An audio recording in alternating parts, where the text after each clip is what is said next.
ಇವತ್ತು ನಮ್ ಜಿಮ್ ಕಡೆಯಿಂದ ನಂದಿ ಹಿಲ್ಸ್ಗೆ ಅಂತ ಟ್ರೆಕಿಂಗ್ ಕರ್ಕೊಂಡು ಹೋಗ್ತೀವಿ ಅಂತ ಹೇಳಿದ್ರು. ಅದಕ್ಕಂತ ಹೋಗ್ತಾ ಇದೀವಿ. 4 ಗಂಟೆಗೆಲ್ಲ ಜಿಮ್ ಹತ್ರ ಇರ್ಬೇಕು ಅಂತ ಹೇಳಿದ್ರು. ಅದಕ್ಕೋಸ್ಕರ ಬೆಳಗ್ಗೆನೆ ಬೇಗ ಎದ್ದು ರೆಡಿ ಆಗಿ ಎಲ್ಲರೂ ಬಂದಿದ್ರು ಜಿಮ್ ಹತ್ರನೇ. ಅವ್ರ ಕಡೆಯಿಂದಾನೇ ಟಿ ಮಾಡಿದ್ರು. ಅಲ್ಲಿ ಡೀಸೆಲ್ ಹಾಕ್ಸಕ್ ನಿಲ್ಸಿದಾಗ ಎಲ್ರು ಈ ತರ ಹತ್ತೋದನ್ನ ವಿಡಿಯೋ ಮಾಡ್ಕೊಂಡ್ವಿ. ಸಖತ್ತಾಗಿತ್ತು. ಇದೆಲ್ಲ ಫುಲ್ ಲೇಡೀಸ್ ಗ್ರೂಪ್.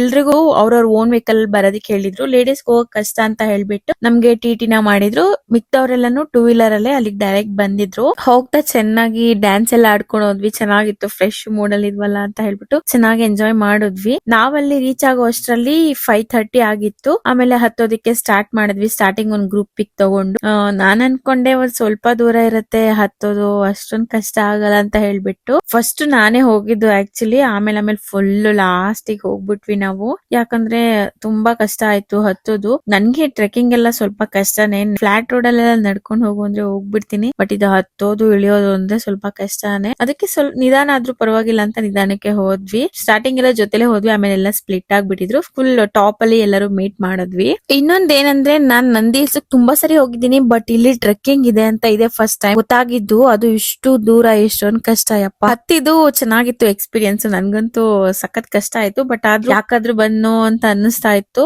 ಮುಗಿದ್ಮೇಲೆ ಓಕೆ ಅನ್ನಿಸ್ತು. ಆಮೇಲೆ ಮತ್ತೆ ನಾನು ಇಳಿಬೇಕಾದ್ರೆ ಗಾಡಿಲಿ ಕರ್ಕೊಂಡು ಹೋಗ್ತಾರೆ ಅಂತ ಅನ್ಕೊಂಡೆ. ಬಟ್ ಅವರು ಇಳಿಬೇಕಾದ್ರೂ ಹಂಗೆ ಇಳಿಬೇಕು, ಗಾಡಿ ಕೆಳಗಡೆ ಬರುತ್ತೆ ಅಂತ ಹೇಳಿದ್ರು. ಮತ್ತೆ ಇಳ್ಕೊಂಡ್ ಕೆಳಗಡೆ ಬಂದ್ವಿ. ಹೋಗ್ಬೇಕಾದ್ರೆ ನಮ್ಗೆ ಒಂದು ಏನಾದ್ರು ಸಿಗತ್ತೆ ತಿನ್ನೋದಿಕ್ಕೆ ಅಂತ ಹೇಳಿದ್ರು. ಏನು ತೆಗ್ದೇ ಇರ್ಲಿಲ್ಲ. ಫುಲ್ ಟಾಪ್ ಅಲ್ಲಿ ಸ್ವಲ್ಪ ಹತ್ರ ಇದ್ದಂಗೆ ಸಿಗುತ್ತೆ. ಬರ್ಬೇಕಾದ್ರೆ ನಾವು ವಡೆ ಮತ್ತೆ ಜ್ಯೂಸ್ ತಗೊಂಡು ಕುಡ್ಕೊಂಡ್ ಬಂದ್ವಿ. ಹೆಂಗೋ ಕಷ್ಟಪಟ್ಟಿ ಹತ್ತಿ ಇಳ್ದು ಬ್ರೇಕ್ಫಾಸ್ಟ್ ಇನ್ನ ಮಾಡಿರ್ಲಿಲ್ಲ ಅಂತ ಹೇಳ್ಬಿಟ್ಟು ಬರ್ಬೇಕಾದ್ರೆ ಆನ್ ದ ವೇ ಬ್ರೇಕ್ಫಾಸ್ಟ್ ಕೂಡ ಮಾಡ್ಕೊಂಡ್ ಬಂದ್ವಿ.